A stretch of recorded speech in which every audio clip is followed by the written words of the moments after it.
18세기에 가장 유명한 기도자가 있다네요. 로라는 사람이랍니다. 로. 바로 이분이 만일 어떤 사람이 인생의 행복과 만족을 찾는 가장 빠르고 확실한 방법이 무엇이냐라고 자기에게 묻는다면 그 묻는 사람에게 대답하겠답니다. 당신에게 어떤 일이 일어났었더라도, 어떤 일이 일어난다 하더라도 감사하십시오. 바로 그것이 인생의 가장 빠른 행복이요 만족입니다 라고 대답했답니다. 한 왕이 시골길을 지나갔습니다. 그런데 오두막집을 지나치게 되었는데 그 오두막집에서 기도 소리가 들려요. 하늘에 계신 우리 아버지 하나님, 이것과 그리스도를 인하여 감사하나이다 라는 그런 기도가 흘러나왔습니다. 그래, 호기심도 있고 궁금해서 이것이 무엇인가 알기 위해서 들어갔답니다.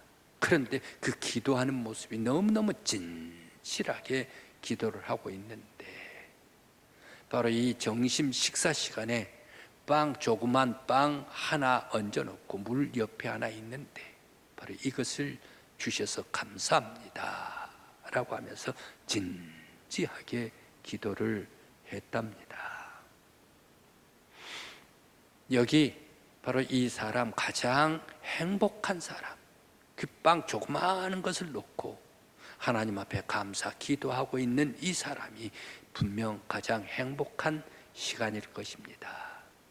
우리 성도들도 묵은 해 지금까지 여기까지 인도해 주신 것을 하나님 앞에 감사합니다 라고 감사할 수 있는 우리 성도들 되실 때에 가장 행복한 성도들이 되시길 바라고, 또한 앞으로 더욱더 믿음으로 주님 앞에 나아가겠습니다 라면서 각오를 다질 때에 하나님께서 더 큰 행복을 여러분들에게 안겨주시기를 간절한 마음으로 기원합니다.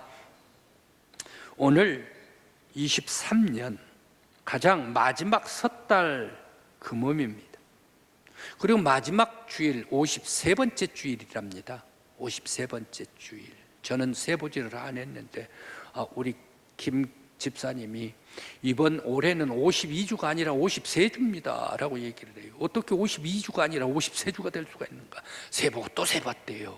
그랬더니 올해는 53주였답니다. 아무튼 53주째 마지막 주일입니다.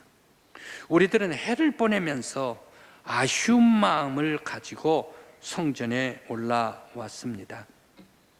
그런데 오늘 이 순간, 이 해를 보내면서 우리들은 무엇을 해야 할까? 아쉬운 마음을 가지고 올라왔지만 어떻게 보내야 가장 아름다운 송년이 되고 또 새해를 맞이할까? 하나님께서 여러분들에게 지혜를 주시기를 바랍니다. 오늘 성경 말씀에 왜 사무엘이 통치할 때라고 말씀을 주시고 있을까? 오늘 성경 말씀에 사무엘이 이스라엘 백성들을 통치할 때라고 말씀을 7장 말씀에서 말씀을 주시고 있습니다. 바로 이 왜 사무엘이 통치할 때를 강조를 하고 있을까? 사무엘은 어렸을 때부터 자기 집에서 살지를 않고 성전에 들어가서 살았습니다. 성전에 들어가서 하나님의 부르심을 받았습니다. 성전에 가장 어렸을 때에 하나님의 음성을 들었던 사람이 사무엘이었습니다. 바로 이 하나님의 사람 사무엘이 통치할 때를 강조하는 것은 바로 이 모든 사람들의, 왕들의, 통치자들의 신앙의 모델이 사무엘이었다라는 것을 우리들은 알 수가 있습니다. 그가 다스릴 때 이스라엘이 제일 평화스러울 때며 승리할 때며 구원의 은혜의 때였습니다. 그래서 사무엘이 통치할 때를 강조를 하고 있습니다. 하나님의 성전 중심으로 살아갈 때에 하나님께서 영감을 주십니다. 하나님의 계명을 순종할 때에 하나님께서 지켜주십니다. 하나님의 말씀을 충성할 때에 하나님께서는 충성하는 모든 사람들에게 은혜를 베풀어 주십니다. 하나님께 예비할 때에, 하나님을 경외할 때에 앞에 산적한 모든 인생의 모든 실타리를 다 풀어주시는 하나님이십니다. 바로 이 하나님께서 사무엘이 통치할 때에 이스라엘 나라에서 가장 평화스러운 때고, 가장 은혜스러운 때고, 가장 하나님께서 역사해 주시는, 지켜주시고 구원해 주신 때였다라는 사실입니다. 오늘 우리 성도 여러분들도 하나님의 성전을 중심으로 해서 믿음의 생활로 하나님께 영광 올려드릴 때에 여러분들 인생 삶 속에 평화가 있고 기쁨이 있고 가장 행복한 성도들이 되시기를 바랍니다. 오늘 성경 말씀에 계속해서 사무엘과 이스라엘 백성들이 미스바에 모였습니다. 모여서 금식하며 기도하고 회개할 때에 왜 적들이 침공을 했을까? 사무엘이 이스라엘의 그 성지와 같은 곳이 미스바 아닙니까? 입다의 딸을 제물로 바쳤던, 미스바에 가서 내가 기도하게 오겠습니다. 바로 입다의 딸이 아직 성년이 되지를 않았는데 미스바에 와가지고 기도해가지고, 그러면서 그가 하나님 앞에 깨끗한 처녀로서 죽음을 당했지 않습니까? 나라를 위해서 말입니다. 이란 이스라엘의 성지 미스바에서 모든 사무엘과 백성들이 다 모였습니다. 이스라엘 백성들이. 그래서 거기에서 성회로 모였습니다. 회개하면서 하나님 앞에 예배를 드렸습니다. 바로 이 예배를 드리고 있는 때에 이 블레셋이 침공하고 말았지 않습니까? 적들이 공격해 왔지 않습니까? 왜 이렇게 이스라엘 백성들이 예배드리고 하나님을 경외하고 회개할 때에 적들이 침략해 오는가? 오히려 예배하고 있을 때에 평안해야 되는데, 그런데 바로 이 블레셋이 공격을 해왔는데, 공격하는 사람들이 전쟁에 싸우면 처음에는 오히려 공격하는 사람들이 더 앞서 나갈 수가 있지 않습니까? 더 강렬하게 옥죄일 수가 있지 않습니까? 그런데 공격하러 들어온 블레셋 사람들이 혼미해져 버립니다. 정신이 혼란해져 버리고 말았습니다. 왜? 공격이었으면 질풍노도와 같이 공격할 것이지, 공격한 사람들이 혼미해지고 정신이 사납고 어지러워져 버렸는가? 또 오늘 성경 말씀에 왜 사무엘은 미스바와 센 사이에 돌을 세워가지고, 이 돌 도움돌이라 해가지고 에벤에셀이라 라고 이렇게 세워 부르면서 세웠을까? 오늘 이 말씀을 생각을 해봅니다. 미스바, 거룩한 언약의 성지에 모여서 회개하고 금식 기도하고 있을 때에 적들이 침략을 했습니다. 사악한 적들은 예배 드릴 때에, 성회로 모일 때 침략을 합니다. 우리나라도 그랬죠. 우리 한국전쟁, 6.25 사변이라 그렇게 얘기를 하지를 않고 교과서에 한국전쟁으로 바뀌었다네요. 한국전쟁을 할 때에 이 6월 25일, 여러분들이 더 잘 압니다. 주일날 새벽에 저 북한 괴뢰군들이 남침을 하게 되어 있습니다. 이번 올해 10월 7일 날 이스라엘과 전쟁을 합니다. 하마스가 전쟁을 하는데 10월 7일 날 로켓 미사일을 쏴버린 이 하마스, 바로 그날이 10월 7일인데 이 날은 어떤 날입니까? 이스라엘에 세 절기가 있는데 6월절, 77절, 장막절인데 장막절 10월 7일 날 장막절 축제를 벌이고 있을 때에 미사일을 쏴버렸습니다. 성회날 쏴버립니다. 그러면서 1300명이 죽어버리고 말았지 않습니까? 항상 이 적들, 악한 것들은 예배드리고 있을 때에, 성회로 모일 때에 호시탐탐 노리게 된다라는 얘기입니다. 그러나 두려워할 것이 없습니다. 하나님께 맡기고 더 의지하면 하나님이 싸워주십니다. 하나님이 전쟁을 책임져 주십니다. 하나님께서 전쟁을 개입해 주시면 완벽한 승리를 하시는 분이 하나님이시다라는 말씀입니다. 그래서 하나님께서 바로 이 전쟁을 책임지시고 개입하시고 우레를 바랄 때에, 하나님께서 우레를 바랄 때에 블레셋 모든 사람들이 정신이 혼미해져 버렸습니다. 싸우러 온 사람들이 싸우지를 않고 어지러지 해가지고 어디가 어딘가 분간을 하지를 못합니다. 그때에 이스라엘 백성들이 나아가서 그 사람들을 모조리 다 죽여버리고 말았지 않습니까? 살아서 돌아간 사람이 없었습니다. 완벽한 승리입니다. 사무엘은 이 전쟁에서 기적을 보았습니다. 하나님께서 도와주셔서 블레셋을 물리치고 승리하게 해주신 것에 감사하면서 미스바와 센 사이에 똠똠 하나님께서 도우셨습니다. 하나님께서 함께 해주셨습니다. 하나님께서 승리하게 해주셨습니다. 도움돌 에벤 에셀이라고 해서 하나님께서 여기까지 도우셨습니다 라고 돌을 세우면서 하나님께 감사 올리게 되었습니다. 이스라엘은 기습을 당했지만 승리하여 평안하고, 블레셋은 완벽하게 공격했지만 완벽하게 파멸되어 버리고 말았습니다. 하나님께서 보호해 주시고 지켜주시고 하나님께서 싸우셨기 때문입니다. 우리 성도 여러분, 여러분들 하나님께서 여러분들의 삶을 도와주시길 간절히 기원합니다.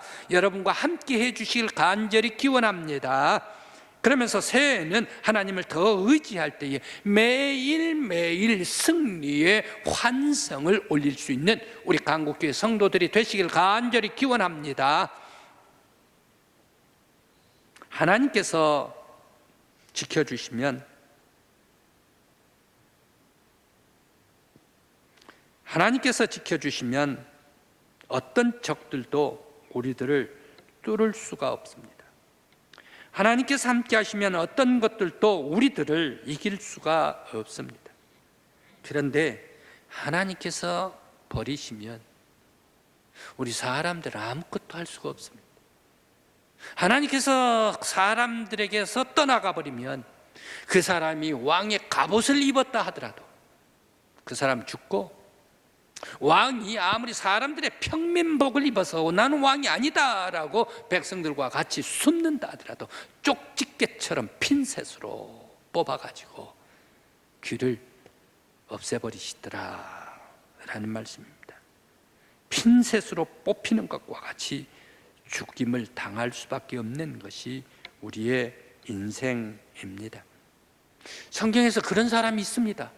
성경을 쭉 읽어보았더니 그런 사람들이 나와요. 그런 사람들이 아합 임금님과 여호사밧 임금님입니다. 바로 이 아합 임금과 여호사밧 임금님의 이 역사 속에서 이상한 것을 저는 성경을 읽다가 발견했습니다. 두 왕들은 유대나라 왕 여호사밧, 북쪽 왕 이스라엘 왕 아합 임금님, 남북왕국의 대표적인 임금들이 여호사밧과 아합 임금님, 이 두 왕들입니다. 이 두 왕들은 같은 시대에 살아갔던 왕입니다. 북왕국 아합 임금님은 BC 874년부터 853년까지 왕으로 21년간 통치를 했습니다. 잘 들으십시오. 874년부터 853년입니다. 그런데 남쪽 왕 여호사밧 임금님은 872년부터 847년까지 25년간 남왕국 유대에서 나라를 다스렸던 왕입니다. 산수 계산 다 하셨습니까? 바로 이 북왕국 아합 임금님과 남왕국 여호사밧 임금님이 같은 시대의 왕으로서 통치하던 기간이 19년이 똑같이 같은 해 19년간 통치를 했다라는 그런 말씀입니다. 그런데 여호사밧과 또 아합은 같은 공통점이 또 있습니다. 저 동쪽에 있는 아람, 지금의 요르단입니다. 아람과 시리아, 지금의 요르단 시리아인데 바로 이 아람 나라를 함께 공격하자 말이야. 우리 같이 가서 길르앗 라못이 우리나라 땅인데 이 아람이 자기 땅이라 얘기를 하지 않는가? 우리 그래서 남북이 합해가지고 연합해가지고 아람 길르앗 라못에 가서 아람을 공격을 하자, 벤하닷을 공격을 하자라고 얘기를 했습니다. 그때에 이 여호사밧 임금님이 그럼 같이 하자 아합이 제안할 때 같이 연합해가지고 싸우러 나갑니다. 같은 전쟁, 같은 날, 같은 시간에, 같은 전장에 나가서 싸웁니다. 그런데 이들의 결과는 어떻습니까? 놀랍습니다. 바로 이 똑같은 곳에서 전쟁을 했는데 바로 이 아합은 전사하고 말았습니다. 남왕국 여호사밧 임금님은 개선장군으로 돌아오게 되었습니다. 왜 이렇게 개선장군하고 돌아오고 또 왜 이렇게 전장에서 죽어버리고 말았는가? 아합은 비극적으로 죽고 맙니다. 자기 왕으로 나아가면 안 될 것 같아서 자기만 공격을 할 것 같으니까 평민복으로 입고 나갑니다. 졸병들 옷을 입고 나갑니다. 그러면서 거기에 전장으로 나가서 싸웠죠. 그런데 아람 사람이 못 모르고 이 화살을 날렸는데 이 아합이 어깨에 맞아버리고 말았잖아요, 불화살을. 그런데 거기까지 맞은 것까지 좋아요. 이제 빨리 임금이니까 빠져나오면 살 수가 있지 않습니까? 화살이니까. 그런데 이 쫄병에 참전을 했기 때문에 적진들이, 수많은 사람들이 애워싸고 있기 때문에 이리 뚫고 저리 뚫고 저리 뚫고 저리 뚫고 하다가 시간이 너무너무 많이 가서 피를 흘려가지고 바로 거기에서 죽어버리고 맙니다. 바로 이것이 아합 임금님.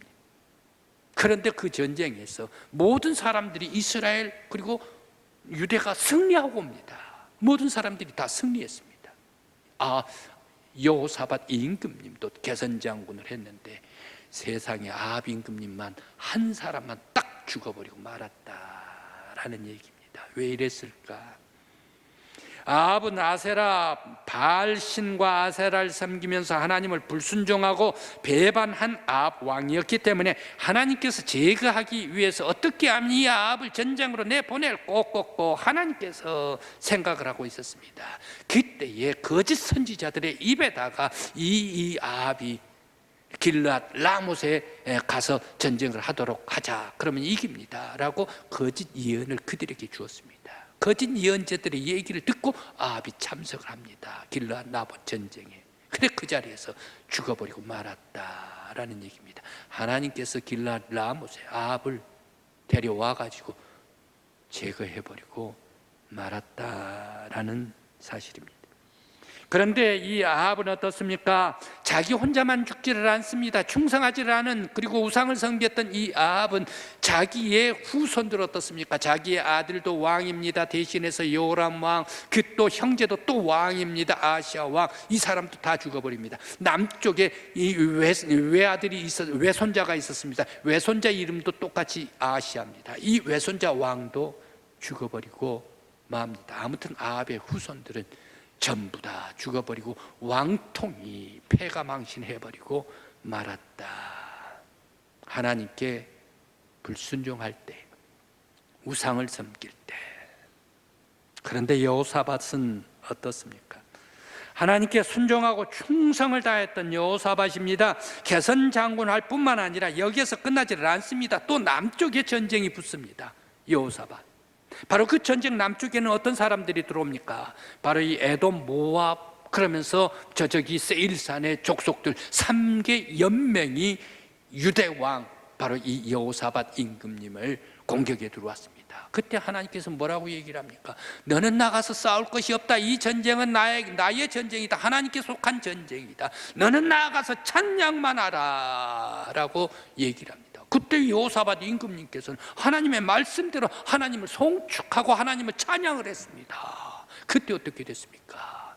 바로 이 암몬, 모압, 세일산의 세 연맹들 11만 명이 싸우는데 그들이 싸우다가 뭐 하나가 떨어졌어요, 장막에. 그러다 보니까 너가 때렸나 하다가 세 연합이 같이 싸우다가 언어가 말이 통해야지요. 세 연합이 다 되다가 보니까 거기서 자기 편끼리 찌르다가 11만 명이 다 죽어버리고 말았지 않습니까?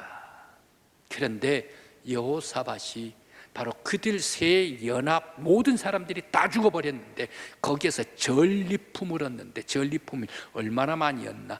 나흘 동안의 전리품을 다 수거를 하는데 하루 이틀 사흘 나흘 동안이나 수거를 했더라. 여호사밧 임금님은 전쟁을 하는데 손 하나 묻히지를 않습니다. 피 하나 묻히지를 않습니다. 전쟁을 하러 나왔는데 사람도 죽지를 않습니다. 전쟁을 하러 나왔는데 전리품까지 빼뜨렸습니다. 부자가 됐다는 얘기. 하나님께서 여호사밧을 더욱더 풍성하게 해주시더라. 왜 그렇습니까? 바로 이 여호사밧은 하나님을 섬기고 하나님의 말씀에 의지했기 때문에 놀라운 역사가 임하였습니다. 똑같은 전쟁에 가가지고 아합은 핀셋으로 뽑듯이 아합 임금님만 죽어버리고, 여호사밧은 다른 공격자들까지 침공해왔는데, 찬양하고 있는데 승리하게 해주시고 하나님께서 역사해 주셨기 때문이다.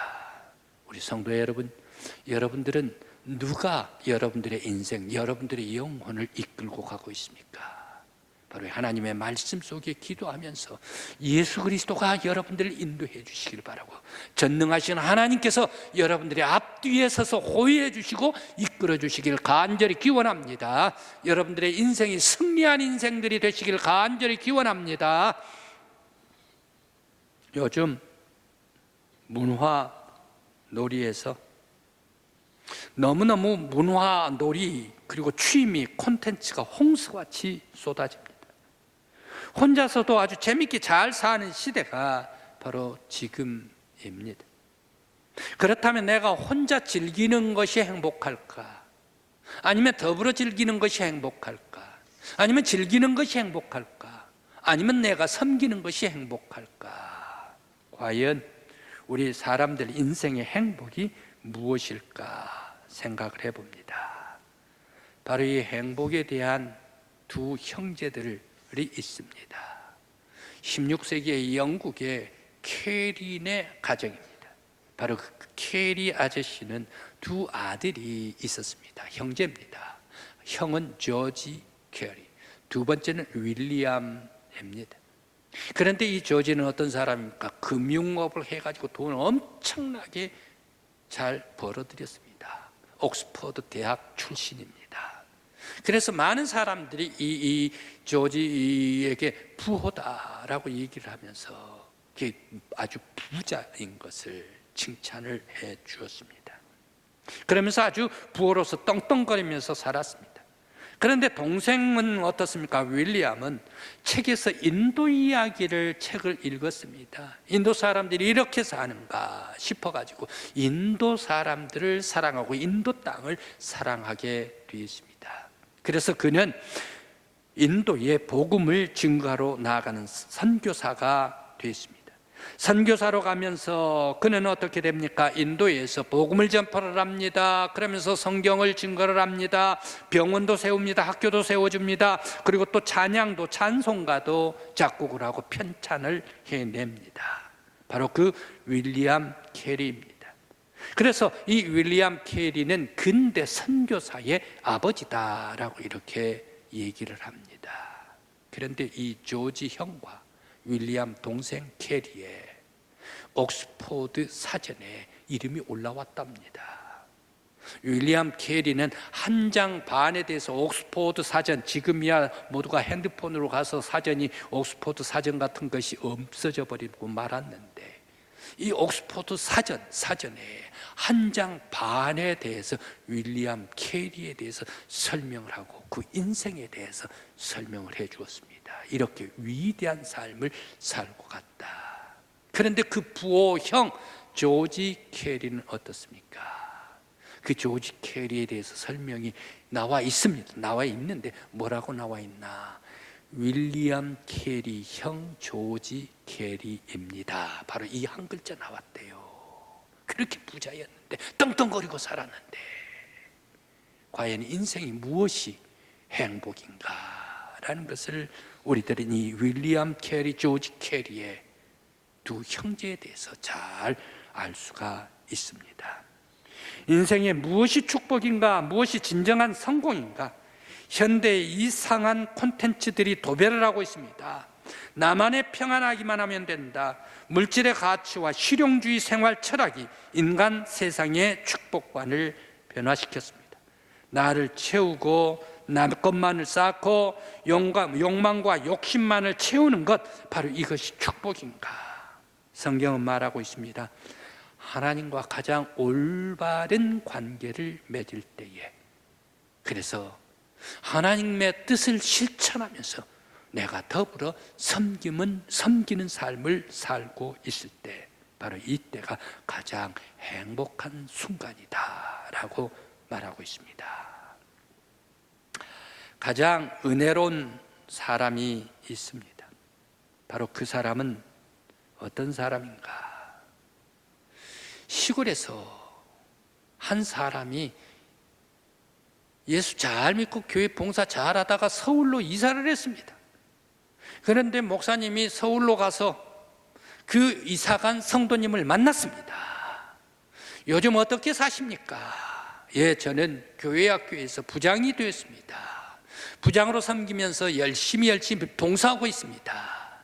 그런데 제가 부장을 하다가 보니까, 이 부장을 하다가 보면 또 씀씀이가 있기 때문에 내가 교회학교 아이들을 섬기기 위해서 내가 시청에 나가서 일을 합니다. 청소 일을 합니다 라고 이렇게 대답을 하면서, 바로 이 일을 하고 있을 때가 내가 행복합니다 라고 얘기를 했습니다.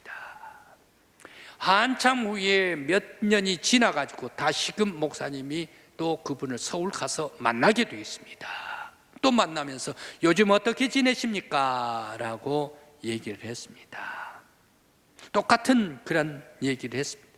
그때 눈물을 글썽이면서 교회 일을 하지를 못하고 있습니다 라고 대답했습니다. 목사님이 몇 년 전에는 당신이 이렇게 집사님이 이렇게 얘기를 하지 않았습니까?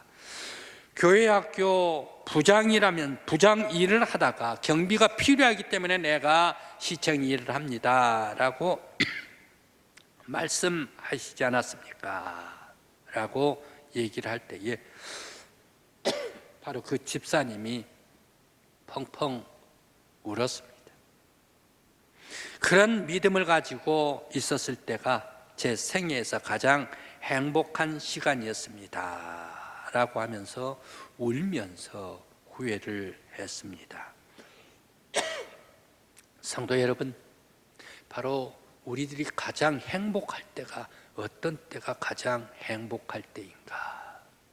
바로 하나님과 관계를 맺으면서 하나님의 뜻을 따라서 내가 하나님께 봉사하고 헌신하고 있을 때가 가장 행복한 때이다. 오늘 이제 세월이 오늘 하루 지나가면 2024년으로 바뀌게 됩니다. 여러분들, 우리들이 여기까지 하나님께서 인도해 주셨습니다 라면서 감사하고 새해 들어서 더욱더 믿음으로 분발하면서 하나님을 모시고 충성할 때에 인생의 가장 행복한 여러분들, 우리 강국교회 성도들이 되시기를 간절히 기원합니다.